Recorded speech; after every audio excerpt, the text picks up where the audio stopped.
नमस्कार। मैं डॉक्टर सतीश कुमार मीना, सहायक आचार्य राजनीति विज्ञान, राजकीय महाविद्यालय भवनवास। इस व्याख्यान में आप सभी का स्वागत है। आज हम इस व्याख्यान में प्रजातंत्र के बारे में चर्चा करेंगे, जिसमें हम प्रजातंत्र के अर्थ एवं विभिन्न विद्वानों द्वारा दी गई इनकी कुछ परिभाषाओं के बारे में चर्चा करेंगे। प्रजातंत्र सामूहिक निर्णय लेने का एक तरीका है और इस निर्णय प्रक्रिया में समूह के प्रत्येक सदस्य की समान रूप से भागीदारी होती है और उस निर्णय का प्रभाव सभी व्यक्तियों पर समान रूप से पड़ेगा। तो ये शर्त आई कि प्रजातंत्र किसी एक व्यक्ति के लिए नहीं, किसी समूह के निर्णय लेने का समूह के लिए निर्णय लेने का एक तरीका है और जो निर्णय लिया जाएगा, प्रजातंत्र वह तरीका है कि उस निर्णय में उस समूह के लिए निर्णय लिया जाएगा, उसमें उस समूह के सभी सदस्यों की समान रूप से भागीदारी होगी और चूंकि समान रूप से भागीदार है, इसलिए उस निर्णय से पड़ने वाले प्रभाव भी सभी व्यक्तियों पर समान रूप से पड़ेंगे। प्रजातंत्र के सिद्धांत के अनुसार हर व्यक्ति के मूल्य और मर्यादाएं एक समान हैं, अतः प्रत्येक को इसमें समान रूप से भाग लेने का अधिकार है। प्रजातंत्र ये मानता है कि समूह में या इस जिसके लिए इसको इम्प्लीमेंट किया जाता है, अप्लाई किया जाता है प्रजातंत्र को, उसके सभी सदस्यों के मूल्य और मर्यादा समान होती है, इसलिए वो इसमें भाग लेने के लिए समान रूप से अधिकार रखते हैं। अब इसी सिद्धांत की बात हम राजनीतिक व्यवस्था के अंतर्गत करें। इसी सिद्धांत को हम जब राजनीतिक व्यवस्था के अंतर्गत इम्प्लीमेंट करते हैं तो वो राजनीतिक व्यवस्था प्रजातांत्रिक व्यवस्था कहलाती है। मानव जाति के प्रारंभ से लेकर अब तक विभिन्न प्रकार की शासन व्यवस्थाएं विद्यमान रही और शासन के इन विभिन्न रूपों का मानव जाति के राजनीतिक विकास में विशेष महत्व रहा है। इस प्रकार की महत्वपूर्ण शासन व्यवस्थाओं में राजतंत्र, अधिनायक तंत्र, कुलीन तंत्र और लोकतंत्र और भी कई प्रमुख शासन व्यवस्थाएं रही हैं, लेकिन वर्तमान समय में सबसे महत्वपूर्ण शासन व्यवस्था है तो वह है लोकतंत्र। अब तक की सबसे महत्वपूर्ण शासन व्यवस्थाओं में है लोकतंत्र। तो लोकतांत्रिक राजनीतिक व्यवस्थाओं में क्या होंगी? इससे लोकतांत्रिक व्यवस्थाएं ऐसी राजनीतिक व्यवस्थाएं होंगी या ऐसे उसमें कुछ नियम होंगे जो राजनीतिक व्यवस्था को प्रजातांत्रिक बनाती है। ऐसी राजनीतिक व्यवस्थाएं अर्थात प्रजातांत्रिक राजनीतिक व्यवस्थाओं में ऐसी प्रक्रिया और संस्थाएं होंगी जो या जिनके माध्यम से इसमें निर्णय लेने के दौरान सभी व्यक्तियों के मतों का ध्यान रखा जाएगा एवं इस व्यवस्था में प्रत्येक व्यक्ति स्वतंत्र और समान होगा, अर्थात जनता के बीच राजनीतिक समानता होगी।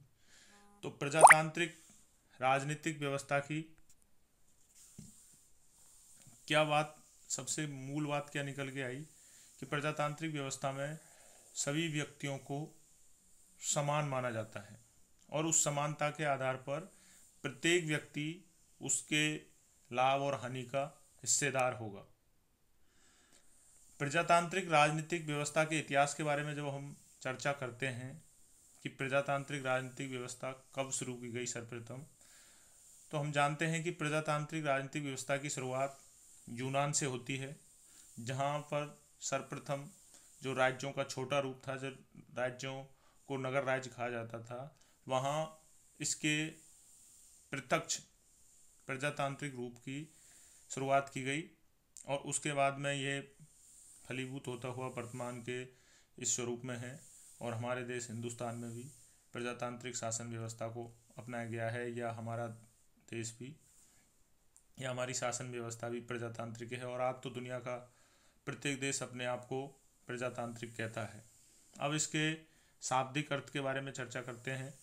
प्रजातंत्र शब्द अंग्रेजी भाषा के डेमोक्रेसी शब्द का पर्यायवाची है, जो कि यूनानी भाषा के दो शब्दों डेमोस और क्रेटिया से मिलकर बना है, जिसका अर्थ है, डेमोस का मतलब जनता, क्रेटिया का मतलब शक्ति। इस प्रकार जनता की शक्ति प्रजातंत्र है। अब इसका वास्तविक अर्थ है कि जनता में स्वयं पर शासन करने की क्षमता एवं शक्ति या शासन में भागीदारी करने की क्षमता या शक्ति को प्रजातंत्र कहते हैं। शाब्दिक अर्थ से क्या निकल कर आया? शाब्दिक अर्थ में हम जानते हैं कि जनता पर स्वयं पर शासन करने और शासन में भागीदार होने की क्षमता को प्रजातंत्र कहते हैं। विभिन्न विद्वानों ने इसकी परिभाषा दी है, जिनमें प्रमुख हैं अरस्तु के अनुसार बहुतों का शासन प्रजातंत्र या लोकतंत्र कहा जाता है। इब्राहिम लिंकन के अनुसार प्रजातंत्र को जनता द्वारा जनता के लिए शासन कहा है। डाइसी के अनुसार प्रजातंत्र वह शासन है जिसमें शासक समुदाय या संपूर्ण राष्ट्र का अपेक्षाकृत बड़ा भाग हो। लॉर्ड ब्राइस के अनुसार लोकतंत्र ऐसी सरकार है जिसमें योग्य नागरिकों के बहुमत की इच्छा का शासन हो।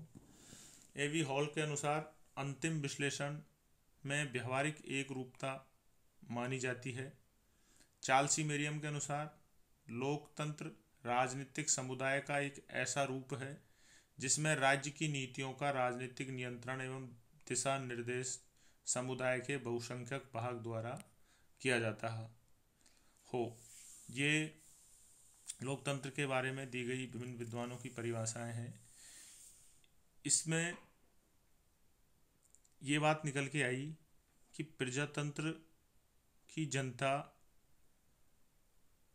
प्रजातंत्र में जनता स्वयं पर शासन करती है। अब स्वयं पर शासन कैसे करेगी और किन तरीकों से करेगी, इन्हीं प्रश्नों के जवाब में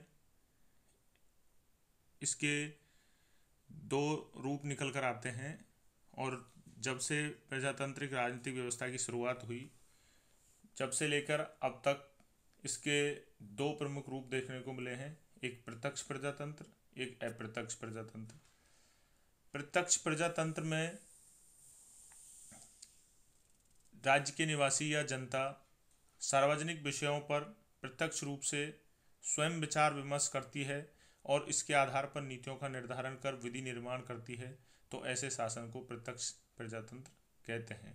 जिस शासन व्यवस्था में जनता स्वयं या जिस राज्य में प्रत्यक्ष प्रजातंत्र है उस राज्य के निवासी सार्वजनिक विषयों पर प्रत्यक्ष रूप से स्वयं विचार विमर्श करते हैं और नीतियों का निर्माण करते हैं और विधि या कानून बनाते हैं, ऐसी शासन व्यवस्था को प्रत्यक्ष प्रजातंत्र कहा जाता है। अप्रत्यक्ष प्रजातंत्र में जनता स्वयं विचार विमर्श नहीं करके समस्याओं पर अपने निर्वाचित प्रतिनिधियों के माध्यम से विधि निर्माण या शासन के कार्यों में अपनी भागीदारी करती है और शासन पर नियंत्रण बनाए रखती है।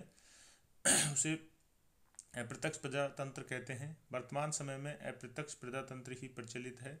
इसमें जनता निश्चित अवधि के लिए अपने प्रतिनिधि चुनती है जो व्यवस्थापिका का गठन करते हैं और कानूनों का निर्माण करते हैं, और इस प्रणाली में जनता की इच्छा की अभिव्यक्ति निर्वाचित प्रतिनिधियों के माध्यम से होती है।